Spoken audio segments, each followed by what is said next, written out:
एक बार एक व्यक्ति गौतम बुद्ध के पास गया और बोला, बुद्ध, मैं अक्सर लोगों से सुनता हूँ कि इंसान वही बनता है जो वह सोचता है। तो मैं आपसे जानना चाहता हूँ कि हमारे जीवन का हमारे विचारों से क्या संबंध है और हमारे विचार हमारी ज़िंदगी को कितनी हद तक प्रभावित करते हैं। बुद्ध ने कहा, यह बिल्कुल सत्य है कि जैसे कोई व्यक्ति सोचता है वैसा ही वह बन जाता है।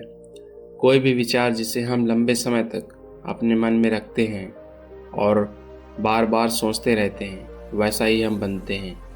लोग अपने विचारों से खुद को गढ़ते हैं। जिसके बारे में वह लगातार सोचते हैं, अंततः वह बन जाते हैं। व्यक्ति का चरित्र भी उसके विचारों से ही बनता है। यदि विचार अच्छे हैं तो चरित्र भी शुद्ध होगा, और यदि विचार ही दूषित हैं तो चरित्र भी दूषित होगा। अगर तुम ध्यान से देखो तो पाएंगे कि आपके जीवन का हर पहलू किसी न किसी विचार से जुड़ा हुआ है। आज आप जो कुछ भी हैं वह आपके विचारों का परिणाम है। आपके विचार अच्छे हों या बुरे, वे किसी न किसी रूप में आपके जीवन को अच्छा या बुरा बना रहे हैं। हमारा चरित्र हमारे विचारों से बनता है। जैसे एक पेड़ बिना अच्छे बीज के नहीं उग सकता, वैसे ही बिना अच्छे विचार और अच्छे चरित्र के कोई व्यक्ति सफल नहीं हो सकता। और यदि उसके विचार नकारात्मक हैं तो वह अपने जीवन को गलत दिशा में मोड़ लेगा। इसी तरह हमारे जीवन में भी हम अपने विचारों और कर्मों के माध्यम से कई बीज बोते हैं, और उन बीजों का फल हमें या तो सुख देगा या दुख। यदि हमने सकारात्मक विचारों के बीज बोए तो हमें सफलता और खुशी मिलेगी, लेकिन यदि बीज नकारात्मक विचार के थे तो सफलता और दुख दोनों साथ आएंगे। आप जिन लोगों को सफल और महान मानते हैं वे ऐसे ही नहीं बन गए। उन्होंने अपने विचारों को नियंत्रित करके ऐसा चरित्र बनाया है, और इसी चरित्र की ताकत पर महानता की ऊंचाइयों को छुआ है। तो मूल रूप से आपके भीतर जो विचार हैं वही बाहर नजर आएंगे। यदि आपके पास क्रोध, जलन, नफरत है तो आपको वही बाहर मिलेगा। ऐसे लोग और वैसी घटनाएं जो वैसा ही करेंगे।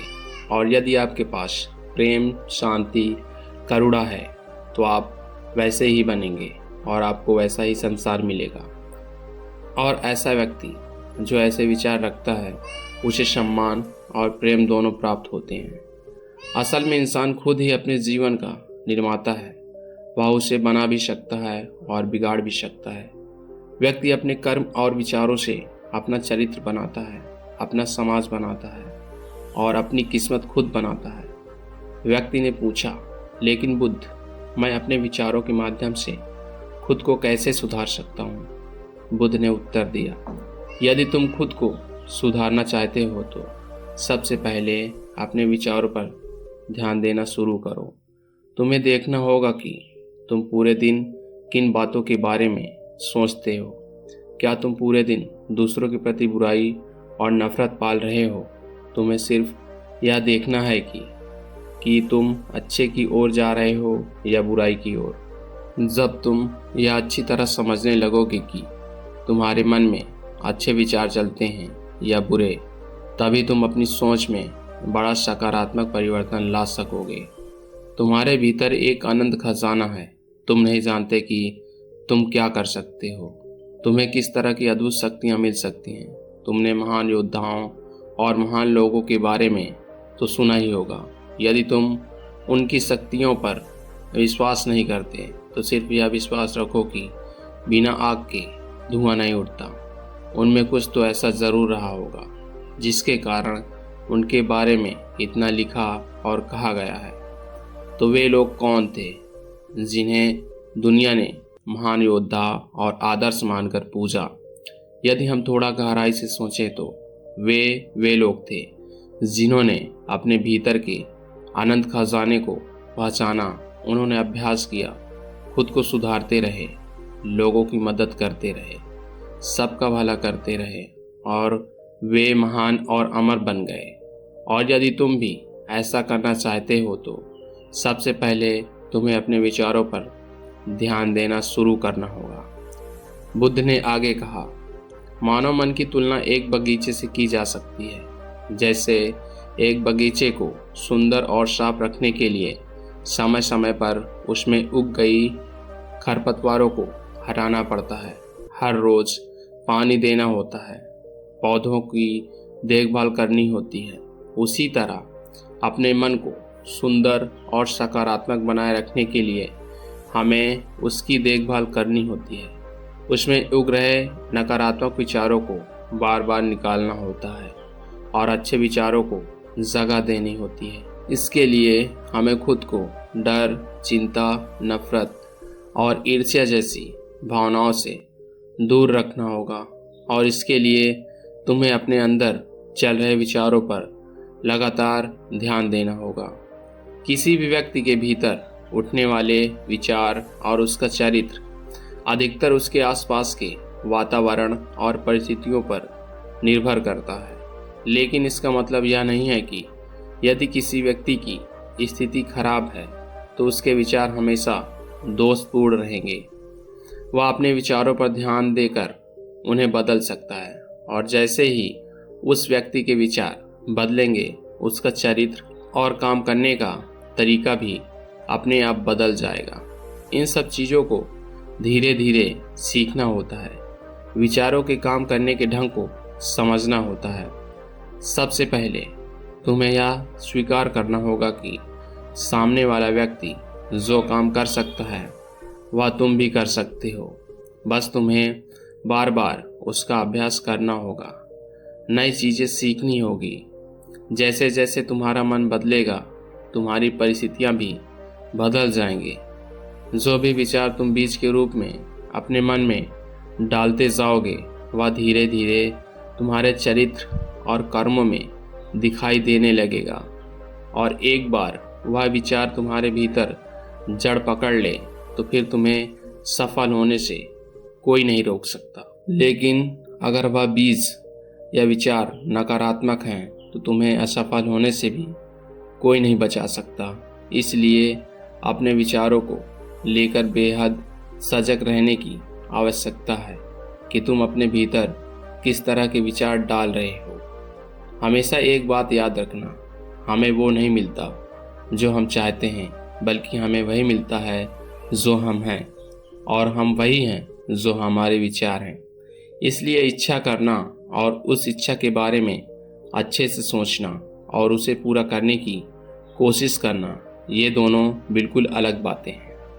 क्योंकि हर कोई इच्छा करता है, लेकिन उस इच्छा के बारे में लगातार सकारात्मक रूप से सोचना और उसे पाने के लिए मेहनत करना, यह बहुत कम लोग कर पाते हैं। इसलिए अगर आप अपनी परिस्थितियां बदलना चाहते हैं तो पहले आपको खुद को बदलना होगा।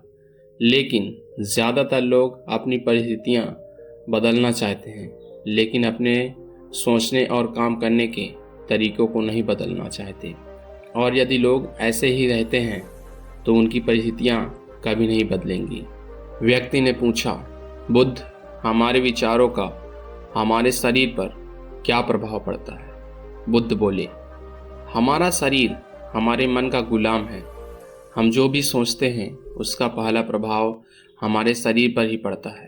तुमने देखा होगा कि जो लोग बहुत ज़्यादा चिंता करते हैं और हमेशा डरे रहते हैं वे जल्दी बीमार पड़ जाते हैं। जो लोग दूसरों से ईर्ष्या करते हैं और हमेशा नकारात्मक सोचते हैं वे भी जल्दी मानसिक और शारीरिक बीमारियों का शिकार हो जाते हैं। और अगर तुम भी ऐसा सोचते हो तो तुम्हारे साथ भी वही होगा। इसके विपरीत जो लोग हमेशा खुश रहते हैं, दूसरों के बारे में अच्छा सोचते हैं, हमेशा स्वस्थ रहने की सोचते हैं, तो उनकी ऊर्जा भी वैसे ही बनती है और इस ऊर्जा का सकारात्मक प्रभाव सबसे पहले उनके शरीर पर ही पड़ता है। क्योंकि जिसका मन शांत होता है उसके शरीर की आधी बीमारी अपने आप ही खत्म हो जाती है। हम स्वस्थ होंगे या बीमार यह हमारे आसपास के वातावरण और परिस्थितियों के अलावा हमारे विचारों पर भी निर्भर करता है। एक कमज़ोर और बीमार सोच हमारे शरीर को भी कमज़ोर और बीमार बना देती है। तुमने अपने आसपास देखा होगा कि जो लोग सबसे ज़्यादा बीमार होने से डरते हैं वे सबसे ज़्यादा बीमार पड़ते हैं। यह डर ही लाखों लोगों को मार चुका है। इसके उलट जो लोग अपने शरीर के बारे में अच्छा सोचते हैं, खुद को स्वस्थ और मजबूत महसूस करते हैं और उनके विचार शुद्ध होते हैं, उनका शरीर भी वैसा ही बन जाता है। हमारा शरीर तो केवल एक उपकरण है और हमारा मस्तिष्क इस उपकरण को चला रहा है। जिस तरह हमारे शरीर के लिए अच्छा भोजन ज़रूरी है, उसी तरह हमारे शरीर के लिए अच्छा विचार भी बेहद ज़रूरी है। जैसे ही तुम्हारे विचार शुद्ध होंगे, उसका पहला असर तुम्हारे शरीर पर दिखेगा। एक शुद्ध और सकारात्मक मन तुम्हें कभी गलत चीज़ें खाने नहीं देगा। इसलिए सबसे पहले अपने मन को सुरक्षित रखो, तब यही मन तुम्हारे शरीर को हर बीमारी से बचाएगा। अगर कोई बीमार और कमज़ोर व्यक्ति अपने शरीर को पूरी तरह स्वस्थ बनाना चाहता है तो उसे पहले अपने विचारों और मन को ठीक करना होगा। उसे प्रकृति के संपर्क में रहना चाहिए, धूप में रहना चाहिए और अपने शरीर के बारे में एक पल के लिए भी नकारात्मक नहीं सोचना चाहिए। जिस स्वस्थ को वह चाहता है वैसे ही उसे खुद को महसूस करना चाहिए और इस बात पर पूरा विश्वास होना चाहिए कि वह ऐसा बन सकता है। व्यक्ति ने पूछा, बुद्ध, अब आप मुझे बताएं कि हमारे विचार हमारे लक्ष्य को कैसे प्रभावित करते हैं। बुद्ध बोले, जब तक आपके विचार आपके लक्ष्य के साथ मेल नहीं खाते तब तक आप कभी सफल नहीं हो सकते। यदि आप रोज नया लक्ष्य तय करते हैं, आज कुछ कल कुछ, तो आप कहीं नहीं पहुंचेंगे। सफलता केवल उसी में मिलती है जिसमें बार बार अभ्यास किया जाए। इसलिए सबसे पहले अपने जीवन का एक निश्चित लक्ष्य तय करें और फिर उस पर अपना पूरा ध्यान केंद्रित करें। अगर आप बार बार असफल हो रहे हैं तो इसका मतलब यह नहीं है कि आप सफल नहीं हो सकते। इसका मतलब यह है कि आपके सोचने और काम करने का तरीका गलत है। सोच बदलो, तरीका बदलो, सफलता मिलना तय है। व्यक्ति ने अंतिम प्रश्न पूछा, भगवान, विचारों और मानसिक शांति का क्या संबंध है? बुद्ध मुस्कुराए और बोले, मानसिक शांति एक ऐसा खजाना है जिसे दुनिया के केवल 1% लोग ही पा पाते हैं और जिसने इसे पा लिया वह इस संसार का सबसे भाग्यशाली व्यक्ति है। लेकिन इसे पाना आसान नहीं है। इसके लिए दीर्घकालीन आत्मसंयम चाहिए। जब व्यक्ति खुद को और दुनिया को समझ जाता है, मोह और प्रेम में फर्क समझ जाता है, जब उसमें डर, द्वेष और ईर्ष्या जैसी भावनाएं खत्म हो जाती हैं, तब उसे सच्ची मानसिक शांति प्राप्त होती है। एक शांत व्यक्ति दुनिया के सबसे कठिन हालातों में भी खुद पर नियंत्रण रखता है। उसकी मानसिक शक्ति अतुलनीय होती है। जब मन शांत हो जाता है तब सभी विचार भी शांत हो जाते हैं और इस स्थिति को पाने का रास्ता फिर वही है, ध्यान।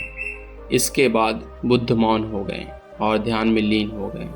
वह व्यक्ति उनके चरणों में झुका और वहां से चला गया। नमो बुद्धाय। धन्यवाद।